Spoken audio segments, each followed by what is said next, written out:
அனைவருக்கும் இனிய மாலை வணக்கம். மீண்டும் ஒரு பதிவில் உங்களை எல்லாம் சந்திப்பதில் மிக்க மகிழ்ச்சி. நான் உங்கள் மந்திரலாவண்யா. வாங்க இன்றைய பதிவுக்குள்ளே போகலாம். நம்ம இன்றைக்கி பார்க்க போகிற தலைப்பு என்ன அப்படின்னா, முக்காலமும் சொல்லக்கூடிய கர்ண யக்ஷினியுடைய உபாசனையும் அந்த உபாசனையில் செய்யக்கூடிய தவறுகளும் அப்படிங்கிற ஒரு பதிவில் தான் நம்ம பார்க்க போகிறோம். பொதுவாக நிறைய நபர்கள் விருப்பப்படக்கூடிய விஷயம் என்ன அப்படின்னா, நம்ம முக்காலமும் அறிந்து சொல்லணும், குறி சொல்லணும், மற்றவங்களுடைய விஷயங்களை நம்ம என்ன பிரச்சனை இல்லை என்னென்ன விஷயங்கள் இருக்குது அப்படிங்கிறத நம்ம தெளிவாக அக்யூரேட்டான ஒரு விஷயமாக நம்ம சொல்லணும் அப்படின்னு தான் நிறைய நபர்கள் ஆசைப்படுறாங்க. அப்படி தேடுதலில் இருக்கும்போது அந்த வகையில் நமக்கு மிகவும் ஒரு உதவி செய்யக்கூடிய, நமக்கு மிகவும் முக்காலத்தையும் ரொம்ப துல்லியமாக சொல்லக்கூடிய சில தேவதைகளில் கர்ணயக்ஷினியும் ஒன்று. கர்ணயக்ஷினியுடைய உபாசனைங்கிற தலைப்பிலே நான் ஒரு வீடியோ போட்டிருக்கேன் முன்னாடி. அதை பார்க்காதவங்க அதை போய் பாருங்கள். ஒரு தெளிவு இல்லாமல் இருந்தால் அந்த வீடியோ உங்களுக்கு ஒரு தெளிவை கொடுக்கும். அப்படி இந்த முக்காலமும் குறி சொல்லக்கூடிய இந்த கர்ணயக்ஷினியுடைய உபாசனையை எடுத்து செய்யும்போது என்னென்ன தவறுகள்லாம் செய்கிறாங்க, ஏன் சித்தி அடையாமல் போகுது அப்படிங்கிறதுக்கான முழு பதிவாக தான் நம்ம இந்த பதிவை பார்க்க போகிறோம். இந்த முக்காலமும் சொல்லக்கூடிய கர்ணயக்ஷினியுடைய உபாசனையை நம்ம எடுத்து செய்ய நினைக்கும் போது முதல்ல ஒரு விஷயம் எல்லாருமே பார்க்க வேண்டியது என்ன அப்படின்னா, யக்ஷினிகள் நமக்கு சித்தி ஆகுமா, அந்த பிராப்தம் நம்முடைய ஜாதகத்திலும் நம்முடைய பூர்வ புண்ணியத்திலும் நம்முடைய கொடுப்பனையிலும் இருக்கா அப்படிங்கிறத பார்க்கணும். ஏன் அப்படின்னா, இந்த யக்ஷினிகள் தேவதைகளை பொறுத்த வரைக்கும் எல்லா நபர்களுக்கும் சித்தி ஆகும், எல்லா நபர்களுக்கும் காட்சி கொடுக்கும், எல்லா நபர்களுக்கும் தொடர்பு கொள்ளும் அப்படின்னு நம்ம சொல்ல முடியாது. அந்த அமைப்பு இருக்கக்கூடிய நபர்களுக்கு, அது எந்த தெய்வ தேவதையாக இருந்தாலும், எந்தெந்த நபர்களுக்கு என்னென்ன தெய்வ தேவதைகள் சித்தியாகுமோ அந்தந்த தெய்வ தேவதைகள் தான் முழுமையாக சித்தியாகி அதற்குண்டான பலாபலனை கொடுக்கும். அப்போது இந்த கர்ணயக்ஷினியை பொறுத்த வரைக்கும் அதே தான். நமக்கு முதல்ல கர்ணயக்ஷினி சித்தி ஆகுமா, நாம் எடுத்து பூஜை செய்தால், உபாசனையாக செய்தால் முழுமையான சித்தி நமக்கு கிடைக்குமா அப்படிங்கிறத முதல் விஷயமாக பார்க்கணும். இரண்டாவதாக விஷயம், நாம் தேர்ந்தெடுக்கக்கூடிய வழிமுறை. நம்ம எந்த வழிமுறையில் தேர்ந்தெடுக்கிறோம், எந்த மாதிரியான எந்திர மந்திர விஷயங்களை நம்ம வச்சு பூஜை பண்ண போகிறோம், எந்த மாதிரி பூஜைகளை மேற்கொள்ள போகிறோம் அப்படிங்கிறதுல ஒரு தெளிவு. நம்ம இதை யார்கிட்ட இருந்து வாங்க போகிறோம், எப்படி இதற்குண்டான தீட்சை நம்ம வாங்குகிறோம் அப்படிங்கிறதுலையும் இந்த உபாசனை சித்தி அடைவதற்கான சூட்சமங்கள் இருக்குது. அதே சமயத்தில் பார்த்திங்கன்னா, உபாசனை வாங்கின பிறகு நாம் அந்த பூஜை முறையை எவ்வாறு கடைபிடிக்கிறோம். இப்போ குருநாதர் இருக்கார், ஒரு கர்ணயக்ஷினி சித்தி பண்ணுறதுக்கான உபாசனை முறைகளை உங்களுக்கு கொடுத்து குரு தீட்சையும் கொடுத்து ஆசீர்வாதமும் பண்ணுறாரு. நீங்களும் பூஜை ஆரம்பிக்க போகிறீங்க அப்படின்னா எப்படி அந்த பூஜை முறையை நீங்கள் சரியாக பின்பற்றுறீங்க அப்படின்ற ஒரு விஷயமும் இதில் அடங்கியிருக்கு. சில தெய்வ தேவதைகளுக்கு கட்டுப்பாடுகள் இருக்காது, சில தெய்வ தேவதைகளுக்கு விரத முறைகள் இருக்காது. ஆனால் நிறைய தெய்வ தேவதைகளுக்கு ஒரு சில கட்டுப்பாடுகளும் விரத முறைகளும், அதே சமயத்தில் நம்ம வாழ்வியல் சூழலில் நம்ம மாற்றிக்கக்கூடிய சில விஷயங்களும் இருக்கும். இப்போ கர்ணயக்ஷினியை பொறுத்த வரைக்கும் நம்ம உபாசனையை எடுத்துட்டோம் அப்படின்னா கண்டிப்பாக நாம் சைவ பூஜை தான் மேற்கொள்ள வேண்டும், சைவமாகத்தான் நாம் இருக்கணும், இந்த மாதிரி வெளியிடங்களில் புழக்கங்கள் கூடாது அப்படிங்கிற நிறைய கட்டுப்பாடுகள் இந்த கர்ணயக்ஷினியை பொறுத்த வரைக்கும் இருக்குது. அந்த குருநாதர்கள் சொல்லக்கூடிய அந்த விஷயங்களை, பூஜை முறைகளை, வழிபாட்டு முறைகளை கடைபிடிக்கிறீங்களா அப்படிங்கிறது ஒன்று இருக்குது. இது மட்டும் இல்லாமல் நிறைய இந்த கர்ணயக்ஷினி உபாசனை எடுத்து சித்தி அடையாத பிற நபர்களிடம் எடுத்து சித்தி அடையாத நண்பர்களிடமெல்லாம் பேசும்போது என்ன ஒரு விஷயம் எனக்கு முழுமையாக புரிய வந்துச்சு அப்படின்னா, இந்த கர்ணயக்ஷினியை பொறுத்த வரைக்கும் உண்மையாகவே சொல்லப்போனால் இதை சித்தி பண்ணுறதுக்கு நம்முடைய முயற்சியும் பயிற்சியும் கட்டாயம் தேவை. மற்ற தேவதைகளை விட இந்த கர்ணயக்ஷினியை நாம் உபாசனை செய்வதில் மிக கவனமாகவும் அதே சமயத்தில் அர்ப்பணிப்போடும் அந்த பூஜை முறையை எப்படியாவது நாம் இந்த தேவதையை சித்தி செய்ய வேண்டும் அப்படிங்கிற முனைப்போடும் இந்த பூஜையை செய்தால் மட்டுமே 100% இந்த பூஜை முறை சித்தியாகும். ஏன் அப்படின்னா, அழைத்த உடனே வரக்கூடிய தேவதை அல்ல இந்த கர்ணயக்ஷினி. நாம் அதற்கு தகுந்த நம்முடைய உடல் மாறணும், நம்முடைய மனம் மாறணும், நம்முடைய சூழல் மாறணும்.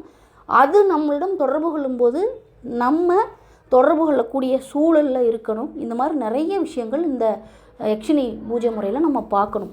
அதுதான் இதில் முக்கியமான விஷயம். சில பேர் என்னென்னா, குருநாதர்கிட்ட வாங்கிட்டு வந்துட்டு ஒரு 48 நாள் பூஜை பண்ணுவாங்க. ஒரு சிம்டம்ஸோ இல்லை ஒரு சின்ன சின்ன விஷயங்கள் ஏதாவது நடந்தாலும் சரி நடக்காட்டியும் சரி, அவங்க 48 நாள் சொன்னாங்க, நான் 48 நாள் பூஜை பண்ணேன், இல்லை ஒரு 60 நாள் சேர்த்து பண்ணேன், எனக்கு சித்தி ஆகலை, அதனால் நான் அப்படியே விட்டுட்டேன், அதை என்ன பண்ணுறதுன்னு தெரியல, அதுக்கப்புறம் நான் முயற்சி பண்ணலை, பூஜை பண்ணலை, அப்படியே நிப்பாட்டிட்டேன் அப்படின்லாம் நிறைய பேர் சொல்லி கேள்விப்பட்டிருக்கேன். அது எல்லா தெய்வத்துக்குமே சொல்கிறாங்க. குறிப்பாக இந்த கருணாக்ஷனிக்கு நிறைய பேர் சொல்கிறாங்க, ஒரு 60 நாள் பூஜை பண்ணேன், எனக்கு ஒன்றும் தெரியல, அதனால் விட்டுட்டேன், சின்ன சின்ன மாற்றங்கள் தான் இருந்துச்சு, எனக்கு என்னால் பண்ண முடியல அடுத்து அப்படின்னு நிறைய பேர் சொல்கிறாங்க. ஆனால் இந்த கருணாக்ஷனியை பொறுத்த வரைக்கும் முழுமையான உங்களுடைய முயற்சியும் பயிற்சியும் இருந்தால் மட்டுமே, அதுவும் இந்த யக்ஷினி உங்களுக்கு சித்தி ஆகும் அப்படிங்கிற பிராப்தம் இருந்தால் மட்டுமே சித்தி ஆகும். ஏன் அப்படின்னா, அடுத்தவர்களுடைய விஷயங்களை முக்காலமும் சொல்லக்கூடிய சக்தி மிகுந்த ஒரு தேவதை தான் இந்த கருணாக்ஷினி. அப்படிங்கிறப்போ அவ்வளோ பெரிய ஒரு விஷயத்தை, அவ்வளோ பெரிய ஒரு சக்தி நிலையை நம்ம தொடும்போது நமக்கு சில சோதனைகள், நமக்கு சில தடைகள், அல்லது நமக்கு சில காலங்கள் பிடிக்கலாம். சில பேருக்கெல்லாம் நம்மகிட்டே இப்போ உபாசனை எடுத்த சில நம்முடைய மாணவர்களுக்கெல்லாம் எப்படின்னா, பூஜை பண்ணாங்க, அவங்களுக்கான அந்த விஷயங்கள் தெரிய ஆரம்பிச்சிச்சு உடனே மனதளவில் தெரிய ஆரம்பிச்சிச்சு. அந்த மற்றவர்களுடைய விஷயங்களை நம்ம பூஜையில் உட்காரும்போது என்ன விஷயம் ஏது விஷயம்னா அக்யூரேட்டாக தெரிய ஆரம்பித்த உடனே என்ன கேட்டாங்க அப்படின்னா, நமக்கு தான் கனவுலையோ இல்லை மனசுக்குள்ளேயோ இல்லை ஒரு படமாகவோ ஓட ஆரம்பிச்சிருச்சே, நம்ம இது சித்தியான முறை தானே அப்படின்னு கேட்கும்போது நான் சொன்ன ஒரே பதில் என்ன அப்படின்னா, இல்லை, இது ஒரு சில பேருக்கு ஒரு விதமாக சித்தி ஆகும். ஒன்று மனதளவில் படங்களாக ஓடும், இல்லை ஒருத்தர் வந்து நின்னாலே அவங்கள பற்றின விஷயங்கள் நம்மளுக்கு தெரிய வரும், இல்லை கனவுகளில் இந்த மாதிரியான விஷயங்கள்லாம் வரும். இது ஒரு 50-60% தான் நீங்கள் பூஜை முடிச்சிருக்கிறதுக்கு உண்டான ஒரு அறிகுறி. இதன் பிறகு அது காதில் சத்தங்கள் கேட்க ஆரம்பிக்கும். அதன் பிறகு காதில் நம்மளுக்கு சொல்கிற விஷயங்கள்லாம் புரிய ஆரம்பிக்கும். காதில் பேசக்கூடிய விஷயங்கள்லாம் பிராப்தம் இருந்துச்சுன்னா அந்த விஷயங்கள்லாம் கண்டிப்பாக நடக்கும். அப்போ தொடர்ந்து பூஜை முறையை நீங்கள் கண்டினியூ பண்ணுங்க அப்படின்னு தான் நம்ம வழிகாட்டியிருக்கோம். ஏன் அப்படின்னா, நிறைய பேருக்கு பொறுமை இருக்காது. இப்போ நம்மளுக்கு ஒரு விஷயம் தெரிய ஆரம்பித்த உடனே நம்ம சித்தி ஆகிட்டோம், நம்மளுக்கு கரெக்டாக தெரிய ஆரம்பிச்சிருச்சு அப்படிங்கிற ஒரு மனநிலை நம்மளுக்கு வர ஆரம்பிச்சிடும். ப்ளஸ் நம்மளுக்கு பூஜை ஒரு 3 மாதம் 4 மாதம் நம்ம பூஜை பண்ணியிருக்கிறனால தொடர்ந்து இதை பண்ணணுமா அப்படிங்கிற ஒரு எண்ணமும் ஒரு சில பேருக்கு வர ஆரம்பிச்சிடும். அந்த மனநிலையெல்லாம் முதல்ல தவறுங்க. ஒரு பூஜை எடுத்து பண்ண ஆரம்பிச்சிட்டிங்கன்னா அந்த பூஜை முறையை முழுமையாக முடிக்கிற வரைக்கும், எவ்வளவு நீங்கள் பூஜை முறையை நீங்கள் முடிக்கிறீங்களோ அந்த பூஜை முறையை முடிக்கிற வரைக்கும் கண்டிப்பாக அந்த பூஜை முறையை கண்டினியூ பண்ணுங்கள். நிறைய பேர் இங்கே பண்ணுற தப்பு என்ன அப்படின்னா, அவங்கவுங்க ஒரு எதிர்பார்ப்பில் வச்சுக்கிட்டு அவங்கவுங்களுக்குன்னு ஒரு எதிர்பார்ப்பு இருக்குது. இத்தனை நாள் நம்ம பூஜை பண்ணலாம், இத்தனை நாள் நம்மளுக்கு சித்தி ஆகும், இத்தனை நாள் நம்மளுக்கு வாய்ப்புகள் இருக்குது அப்படின்னு அவங்கவுங்களுக்குன்னு ஒரு விஷயங்கள் இருக்குது. அதை மட்டுமே குறிக்கோளாக வச்சுக்கிட்டு நிறைய பேர் பூஜை பண்ணுறாங்க. சில பேர் 48 நாள் சொல்லி அனுப்பும்போது ஒரு சில பேருக்கு 10 நாள்லேயே தெய்வங்கள் காட்சி கொடுத்துடலாம், தொடர்பு கொள்ளலாம். சில பேருக்கு 15 நாளில் நடந்திருக்கு, சில பேருக்கு 7 நாளில் நடந்திருக்கு. ஆனால் இன்னும் ஒரு சில பேருக்கு 48 நாள் தாண்டியும் கூட சில பேருக்கு போகலாம்.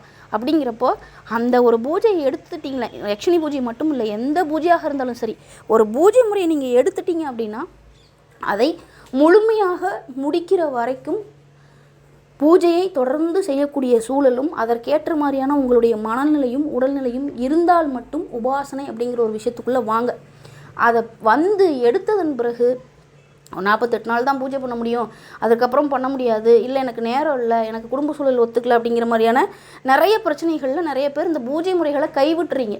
சில சோதனைகள் வரும்போது, சில கஷ்டங்கள் வரும்போது அதை சரி பண்ணுறதுக்கு உண்டான விஷயத்தை அந்த தெய்வத்துக்கிட்டமே நம்ம சொல்லணும், அதை தான் சரி பண்ணி கொடுக்க சொல்லணுங்கிற விஷயங்கள்லாம் யாருக்குமே புரியாமல் அப்படியே அந்த உபாசனையை வாங்கி அது இலவசமாக கொடுத்தாலும் சரி, ஒரு சிறு பைசாவை வாங்கிட்டு கொடுத்தாலும் சரி, இல்லை ஒரு பெரிய பிரச்சனையை கொடுத்த ஒரு விஷயத்தை வாங்கினாலும் சரி, அது ஒரு குறிப்பிட்ட நாளில் உங்களுக்கு பலன் கொடுக்கலன்னா அதை அப்படியே விட்டுட்டு அடுத்த விஷயத்துக்கு போயிடுறீங்க. அப்படி தயவுசெய்து அந்த மாதிரியான விஷயங்களுக்குலாம் போகாதீங்க.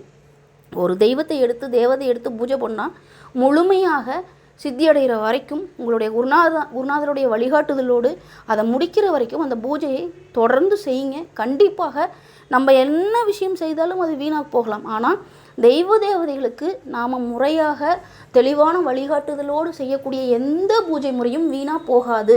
அது உங்களுக்கு என்னைக்காவது ஒரு ரூபத்தில் பலன் கொடுக்கும் அப்படிங்கிற நம்பிக்கையோடு பூஜை பண்ணுங்கள். அதே நம்பிக்கை தான் இந்த கருணாக்ஷனியுடைய உபாசனையிலும்.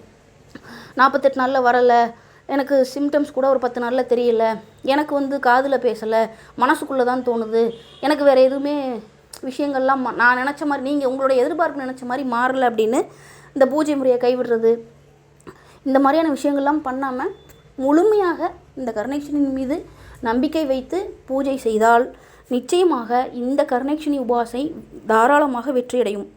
மீண்டும் ஒரு பதிவில் சந்திப்போம். நன்றி.